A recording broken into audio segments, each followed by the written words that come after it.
반짝이는 눈빛 눈이 부셔 매일 날 감싸주는 손길.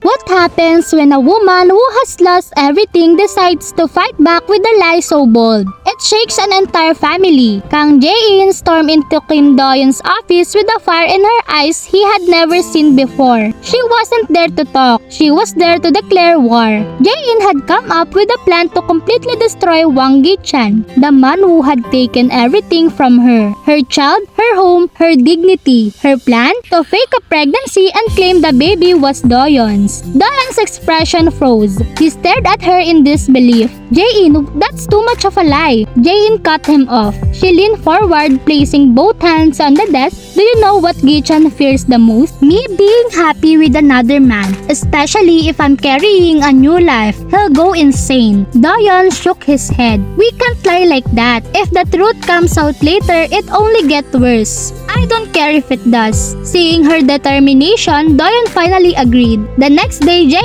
In visited an old acquaintance, a giant ecologist, and begged for a fake pregnancy certificate. The doctor was hesitant, but seeing how desperate Jae In was, she eventually gave in. Jae In walked out of the clinic with a document in hand, and right then, fate stepped in. Hwang Nara, Gi Chan's younger sister, happened to see her coming out of the OB/GYN clinic with Do-yeon beside her. Alarm bells went off in her head, and she immediately called her mother.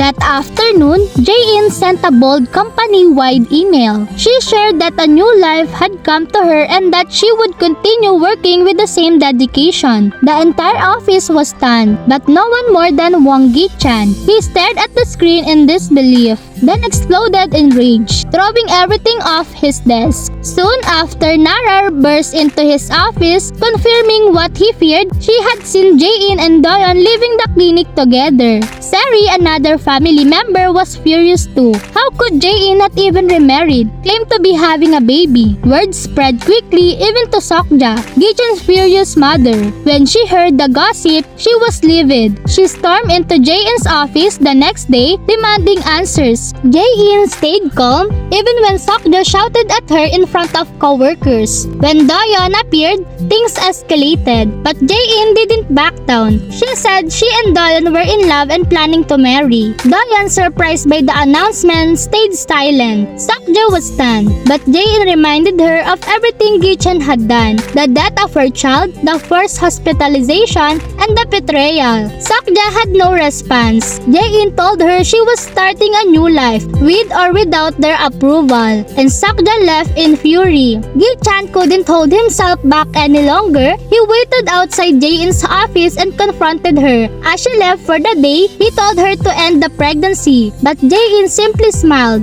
She asked if he was trying to kill this baby too, like he had with their son. Gi Chan was speechless. Too surrounded by people to make a scene, Jae In told him she would keep the baby, marry Do-yeon, and live a happy life, reclaiming everything Gi Chan had taken from her. Gi Chan left in silence, his fists clenched, and Jae In watched him go, smiling with satisfaction.